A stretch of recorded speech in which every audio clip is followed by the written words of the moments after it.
ରାତିରେ ତକିଆ ତଳେ ରଖନ୍ତୁ 1 ଟଙ୍କିଆ କଏନ୍। ତାପରେ ଦେଖନ୍ତୁ ଚମତ୍କାର। ରାତିରେ ତକିଆ ତଳେ ରଖନ୍ତୁ 1 ଟଙ୍କିଆ କଏନ୍। ଜୀବନରେ ଚାଲିଥିବା ସବୁ ପ୍ରକାରର ସମସ୍ୟା ଗ୍ରହ ଦୋଷ କିମ୍ବା ବାସ୍ତୁ ଦୋଷ କାରଣରୁ ହୋଇଥାଏ।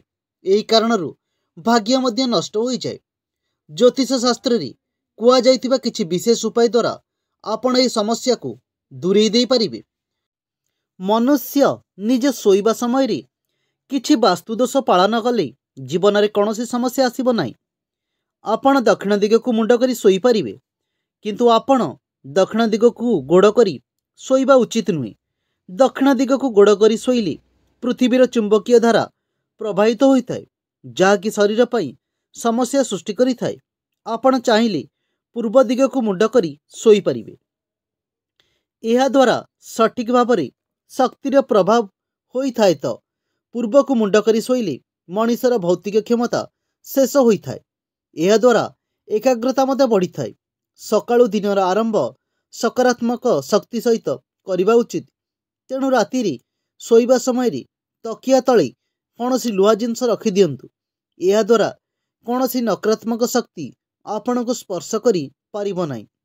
ଯଦି ଆପଣ କୌଣସି କାର୍ଯ୍ୟ ଆରମ୍ଭ କରୁଛନ୍ତି ଏବଂ ସେଥିରେ ବାଧା ଆସୁଛି, ତେବେ ରାତିରେ ଶୋଇବା ସମୟରେ ତକିଆ ତଳେ ସୁନା କିମ୍ବା ରୂପାର ମୁଦ୍ରା ରଖିଦିଅନ୍ତୁ। ଏହାଦ୍ୱାରା ଭାଗ୍ୟ ପରିବର୍ତ୍ତିତ ହେବା ସହିତ ମାତା ଲକ୍ଷ୍ମୀ ମଧ୍ୟ ସେହି ବ୍ୟକ୍ତି ଉପରେ ପ୍ରସନ୍ନ ହୁଅନ୍ତି। ଯଦି ଆପଣ ଖରାପ ସ୍ୱପ୍ନ ଦେଖୁଛନ୍ତି, ତେବେ ତକିଆ ତଳେ ରସୁଣ ପାଖୁଡ଼ା ରଖି ଶୁଅନ୍ତୁ। ଏହାଦ୍ୱାରା ନିଦ ଭଲ ଆସିବା ସହିତ ଜୀବନରେ ସକାରାତ୍ମକତା ବଜାୟ ରହିଥାଏ।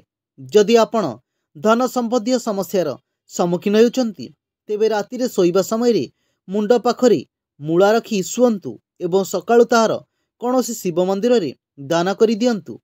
ଏହାଦ୍ୱାରା ଧନ ସମ୍ବନ୍ଧୀୟ ସମସ୍ୟା ଦୂରେଇ ଯିବ।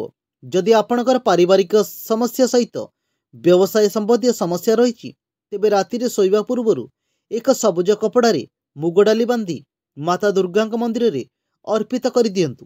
ଏହାଦ୍ୱାରା ବ୍ୟବସାୟରେ ଉନ୍ନତି ଆସିବା ସହିତ ସମ୍ପର୍କ ମଧ୍ୟ ମଧୁର ହେବ। ଯଦି ଆପଣ ହଠାତ୍ ଭୟଭୀତ ହେଉଛନ୍ତି ଏବଂ ମୃତ୍ୟୁ ଭୟ ଆପଣଙ୍କ ମନକୁ ଆସୁଛି, ତେବେ ରାତିରେ ଶୋଇବା ପୂର୍ବରୁ ହନୁମାନ ଚାଳିଶା ପାଠ କରନ୍ତୁ। ଏହାଦ୍ୱାରା ଭଗବାନ ହନୁମାନ ଆପଣଙ୍କ ମନକୁ ଆସୁଥିବା ଖରାପ ଭାବନା ଦୂର କରିବା ସହିତ ଶକ୍ତି ମଧ୍ୟ ପ୍ରଦାନ କରିବେ। ଯଦି ଆପଣ କରଜ ସମସ୍ୟାରେ ବୁଡ଼ି ରହିଛନ୍ତି, ତେବେ ରାତିରେ ଶୋଇବା ସମୟରେ ତକିଆ ତଳେ ପାନମହୁରି ରଖି ଶୁଅନ୍ତୁ। ଆପଣଙ୍କ ସମସ୍ୟା ଦୂର ହୋଇଯିବ।